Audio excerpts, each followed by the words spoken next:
அவர் சம்பாதித்த வீடு என் பேரில் இருக்கிறது, அவ்வளவுதான். அவர் இந்த வீட்டுக்கு வருவதற்கு எந்த தடையும் இல்லை.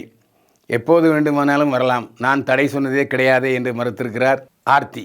ஆர்த்தி இப்படி பதில் சொன்னதும் போலீஸார் அதிர்ச்சி அடைந்தார்கள்.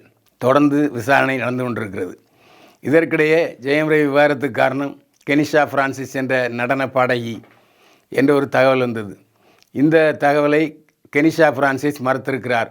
என்னுடைய நண்பர் ஜெயம் ரவி, அவ்வளவுதான். அவர் 2 முறை விவாகரத்து நோட்டீஸ் மனைவிக்கு அனுப்பிய பிறகுதான் மன உளைச்சல் காரணமாக என்னிடம் வந்து சேர்ந்தார்.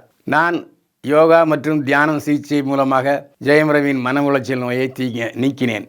அவர் இப்போது என்னுடன் தோழமையுடன் இருக்கிறார். அவரும் நானும் சேர்ந்து யோகா மற்றும் ஆன்மீக தியான மையம் ஒன்றை ஆரம்பிக்கப் போகிறோம். இது ஒரு கூட்டு முயற்சி, அவ்வளவுதான் என்றார். இதற்கிடையில் சில நாட்களுக்கு முன்பாக மும்பை பறந்தார் ஜெயம் ரவி. மும்பையில்